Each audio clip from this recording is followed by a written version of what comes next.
So I have my animation done, and I'm calling it good. I want to render it now, turn it into a file that I can play back. Now, because I changed the background color at one point, the background color doesn't export when you export a file. So I'm just going to add a new solid layer. So layer new, solid, and I'm going to choose a color for that background layer. I'm going to get something kind of maybe similar to what's there. So my color is going to be kind of something like this. Going to OK that. And it'll make it that solid color.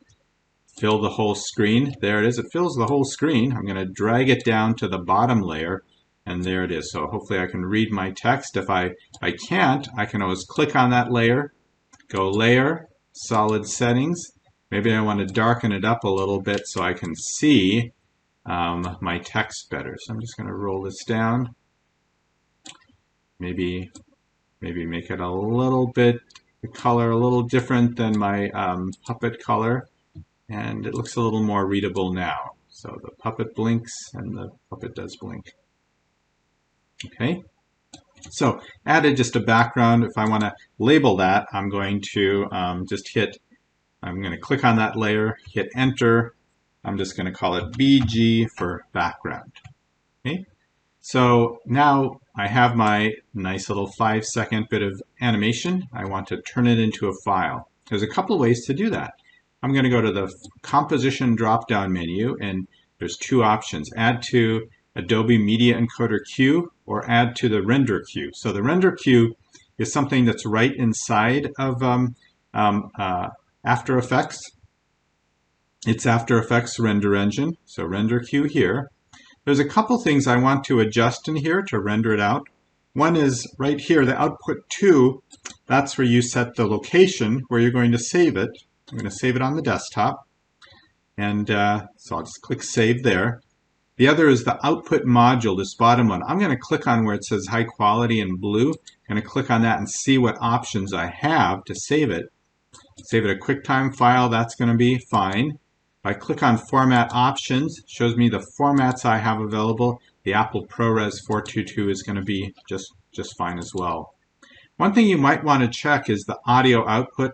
Right now it's on automatic. It can be on or off. This is a silent video, but if you add sound to it, you want to make sure it's either on auto or on, so it actually renders the sound with your video. So I'm going to OK that. Then I'm going to click the render button, and it's going to turn that into a file. I'll then take a look at that file, make sure it's good before I send that on to the internet. I'm going to go back to my puppet composition again. And I want to go to try out this other way to do it. So I'm going to add it to the Adobe Media Encoder queue. When I click on that, it's going to open up a whole new program called Adobe Media Encoder. And notice it's opening up here. And it's going to add it to the queue. And then I can set it for the export settings that I want to set it for. So here's Adobe Media Encoder, and this line has basically our info. I'm going to click first here, little drop down arrow. I'm going to set it for an H.264 file, which is a nice compact but very high quality file. I get some different options here. I've chosen the Vimeo 1080p Full HD. That's a good one. There's also the high quality 1080p HD. Very nice presets that are going to make it not too big, not too small. And then click here to set your location where you're going to save it to. So on the desktop, I'll just save it there. And then you press the play button here, and that will render it out, and you'll get a little preview of it down in this window. So that's it for rendering. Now check out your file, watch it, and you have a movie.